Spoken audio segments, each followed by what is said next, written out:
ធម្មតាញាតិញោមដឹងហើយថាមនុស្សដែលដាំដុះនៅសណ្ដែកក្តីដើមដុះនៅល្ងក្តីគេសិតតែមើលឃើញប្រាថ្នាអំពីផលនៃដើមទាំងនោះដាំដូងប្រកបចង់បានផ្លែដូងដាំចេកប្រកបជាក់ច្បាស់តែចង់បានផ្លែចេកអាហ្នឹងបង្កើតឲ្យចេញមួយគឺចង់បានផលគឺផ្លែផ្កាអំពីដើមទាំងអស់នោះហើយចុះនិយាយអំពីឪពុកម្ដាយនោះវិញដែលបង្កើតកូនតើចង់បានអីពីកូនគឺសិតតែមើលឃើញផលរួចទេអាត្មាមិនជឿថាបង្កើតកូនមកគ្មានយកមកធ្វើអីទេពេលខ្លះគ្រាន់តែនិយាយឲ្យធូរទៅសុបាយចិត្តពេកថាបង្កើតកូនមកមានចង់បានអីពីកូនទេដូចពេលធ្វើបន់អីចឹងណាគេធ្វើបន់ឲ្យដល់ពេលគេជូនបាយទឹកនំចំណីប្រាប់តែយាយគាត់ថាឲ្យពរកូនតែកូនហើយម៉ែមិនចង់បានអីពីកូនទេប៉ុន្តែក្រែងនោះខុស5 10ម៉ឺននោះមិនកូនហ្នឹងទុកម្ដុំសិនហ្នឹងតែទទួលយក5 10ម៉ឺនសិនក៏ប៉ុន្តែមាត់ថាមិនចង់បានអីពីកូនទេខែមន់វសន្តរដូវកូនចៅគ្រួសារដតីគេមកជួបជុំដល់ទៅឯងនេះគ្មានពីណាមកសមងសមោចម្នាក់ឯងកើតទុកទូមនិញក៏ប៉ុន្តែពេលនិយាយថាមិនចង់បានអីពីកូនទេហើយចុះបើមិនចង់បានគេឲ្យក៏ដោយគេមកក៏ដោយគេមិនមកក៏ដោយចាំបាច់កើតទុកទៅអីបើថាមិនចង់បានអីពីកូននោះអញ្ចឹងញាតិញោមកុំសុបាយភ្លេចខ្លួនណាម៉ែឪតែបង្កើតមកមិនចង់បានអីពីកូនទេសុទ្ធតែមានបំណងប្រាថ្នាគឺចង់បានទាំងអស់ក៏ប៉ុន្តែព្រះពុទ្ធលោកមិនបានសម្ដែងឲ្យទៅទៀមទាទេថាម៉េចបង្កើតកូនមកសម្រាប់ធ្វើអីធំឡើងប្រាប់កូននេះពេលឯងចាស់ទៅត្រូវធ្វើអញ្ចេះកូននេះពេលម៉ែចាស់ទៅត្រូវធ្វើអញ្ចេះព្រះមិនសម្ដែងប្រាប់អញ្ចឹងទេក៏ប៉ុន្តែព្រះអង្គសម្ដែងអំពីមេត្តាបិតា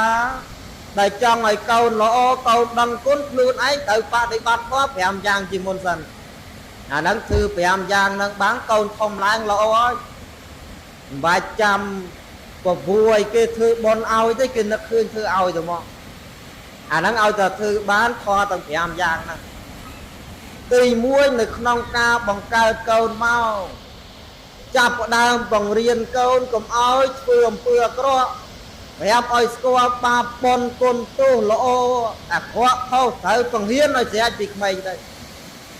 អាហ្នឹងទី1ហើយតួនាទីរបស់ឪពុកម្ដាយទី2បង្រៀនកូនឲ្យធ្វើអំពើល្អប្រាប់ណាថាអំពើនេះជាអំពើល្អការគោរពចាស់ព្រឹទ្ធាចារ្យ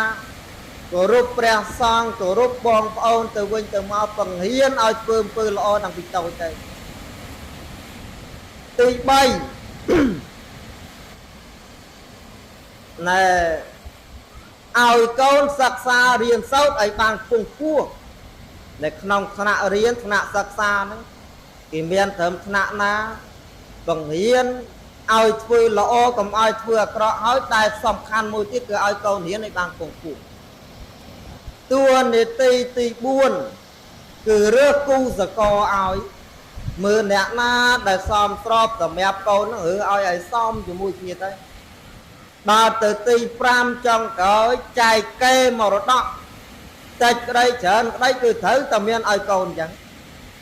រឿងទំនៀមទម្លាប់នៃការចែកកេរមរតកឲ្យកូននេះមិនមែនទំនៀមខ្មែរសុទ្ធទេ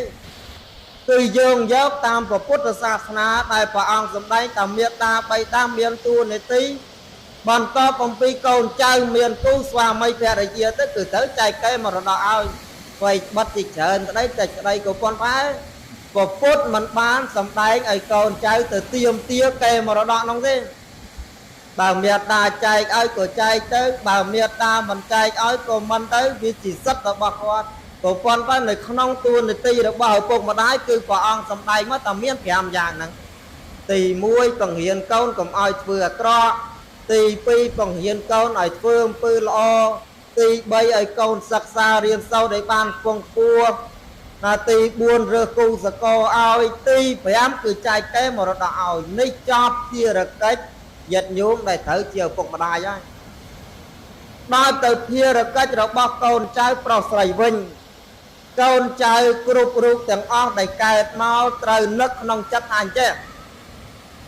ម៉ែឪខ្ញុំដាំដូងមិនគាត់ចង់បានផ្លែដូងដាំស្រូវមិនគាត់ចង់បានផ្លែស្រូវហើយចុះគាត់បង្កើតខ្ញុំមកដើម្បីចង់បានអីតែគិតក្នុងចិត្តអញ្ចឹងផងមិនបង្កើតមកចោលទៅទេមិនគ្រាន់ឲ្យទៅរួចគ្នាទេតែគិតក្នុងចិត្តថាតើគាត់បង្កើតយើងមកហ្នឹងច្រើនគ្រប់គ្នាតែចង់បានអីពីយើងបានគាត់បង្កើតឡើងមកហ្នឹងមិនគ្រាន់តែបង្កើតមកឮថាម៉ែឪបង្កើតយើងមកដើម្បីចង់បាននេះចង់បាននោះមានអ្នកខ្លះពោលថាអូម៉ែបង្កើតដើម្បីតែអញ្ចឹងអីចុះមិនបង្កើតមកឲ្យឯងរស់នៅទេបង្កើតមកដោយសារចង់បានអីក៏ប៉ុន្តែត្រូវដឹងថាអានឹងវាជាតួនាទីរបស់យើងដែលត្រូវជាកូនប្រុសស្រីកូនចៅទាំងអស់ចាំទៅតាម៉ែឪបង្កើតកូនមកគឺមានបំណង5យ៉ាងអាត្មាជឿថាញាតិញោមណាក៏មានបំណង5យ៉ាងហ្នឹងដែរក៏ប៉ុន្តែនិយាយមិនចេញថាមិនកើតស្ដីមិនកើតក៏ប៉ុន្តែសិតតែមានបំណងទាំងឡាយ5យ៉ាងហ្នឹងទាំងអស់ពេលអញ្ចឹងនៅនឹកសិនតែអញមានបំណងអីដល់លោកថាទៅបានអូអញ្ចឹងអីចុះឥឡូវទី1មេត្តាបិតាបង្កើតកូនមកមានបំណងគឺឲ្យកូនចៅចិញ្ចឹមគាត់នៅពេលចាស់ទៅអានឹងនិយាយតាណាក៏អញ្ចឹងដែរពេលដែលបង្កើតកូនមកថាចាស់ទៅគ្មានពីណាមើលទេក្រៅពីកូនក្រៅពីចៅហ្នឹងហើយអញ្ចឹងមែនអត់យោបង្កើតកូនមកគឺដោយសារចង់ឲ្យកូនចៅចិញ្ចឹមបែកបាច់ថែរក្សានៅពេលចាស់ទៅអាហ្នឹងជាបំណងរបស់ឪពុកម្ដាយគ្រប់រូបហើយចុះបើមានបំណងឲ្យចិញ្ចឹមនៅពេលចាស់ទៅនឹងចិញ្ចឹមរបៀបណាថាវាគ្មានអីលើពីបច្ច័យ4ហ្នឹងទេចៃវរៈគ្រឿងស្លៀកពាក់ឧបត្ថម្ភគាត់ទៅកុំឲ្យខ្វះខាតបណ្ឌបាតអាហារពូជួនបាយទឹកនំចំណីឧបត្ថម្ភគាត់កុំឲ្យខ្វះខាតទីដេកទីអាស្រ័យផ្ទះបើមិនបានធំវិឡាអីទេធ្វើម៉េចឲ្យជំរឿកឲ្យសមគួរណាកុំឲ្យការពៀភ្លៀងបានទៅការពៀខ្យល់បានទៅអាហ្នឹងសមរម្យហើយគេលៀនមកពេលតិចពេលដែលគាត់ឈឺស្កាត់មានថ្នាំមានអីសម្រាប់បង្ការរោគាត់អាហ្នឹងជាបំណងរបស់ឪពុកម្ដាយគ្រប់រូបដែលបង្កើតកូនមកទី1គឺចង់ឲ្យចិញ្ចឹមបែកបាច់ថែរក្សាគាត់នៅពេលចាស់ទៅបំណងទី2របស់ឪពុកម្ដាយគ្រប់រូបគឺចង់ឲ្យកូនចៅជួយកិច្ចការងារធ្ងន់ស្រាលនៅពេលដែលគាត់ធ្វើឡើងកើតដែលបង្កើតកូនមកកម្លាំងគូមិននៅយកវាទៅប្រើចុះទំហំតកូនបង្កើតមកគឺចង់ឲ្យជួយការងារធ្ងន់ការងារស្រាលអូយើងត្រូវដឹងដែរថាអានឹងវាជាតួនាទីកុំលោអ៊ូកុំបកែកអីលើកដាក់លីសែងពុះអូហែកតាក់កូនស្រីដាំបាយដាំស្លទៅអានឹងជាបំណងរបស់ឪពុកម្ដាយគ្រប់រូបគឺចង់ឲ្យកូនចៅគ្រប់រូបហ្នឹងជួយកិច្ចការងាររបស់គាត់នាពេលដែលចាស់ទៅអានឹងជាបំណងរបស់ឪពុកម្ដាយទី2បំណងរបស់គាត់ទី3គឺចង់ឲ្យកូនចៅប្រុសស្រីទាំងអស់នេះថែរក្សាពូជពង្សវង្សតកូលរបស់គាត់កុំឲ្យអាប់អោនធម្មតាខំប្រតិបត្តិតចំនួនមកហើយតាំងពីជីដូនជីតាកាន់ពុទ្ធសាសនាធ្វើបន់ធ្វើទានរាប់អានអ្នកចិត្តអ្នកខាងចវាយជុំគ្នាមិនដែលចេះឆ្លូគ្នារាក់តាក់គ្នាទៅវិញទៅមកក៏បែបយ៉ាងដល់ទៅគាត់បង្កើតកូនមកគឺចង់ឲ្យកូនមើលលំនាំហ្នឹងឲ្យស្គាល់ញាតិឲ្យស្គាល់មិត្តមិនអស់តែចាស់មួយចំនួនហ្នឹងទៅកូនក្រោយលែងរាប់អានគ្នាលែងស្គាល់គ្នាឬក៏ស្គាល់ហើយមិនចិត្តដិតដូចមុនឥឡូវពាក្យគេថាថាមិនបាច់ស្គាល់ចិត្តដិតអីច្រើនទេ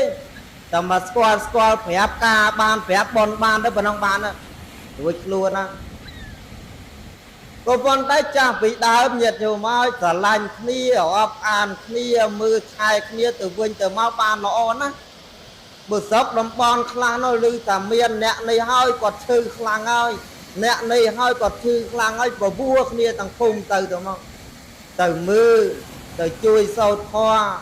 អានឹងដោយសារអីថាដោយសារការរាប់អានការកាន់ពុទ្ធសាសនា ប្រតិបត្តិតវងត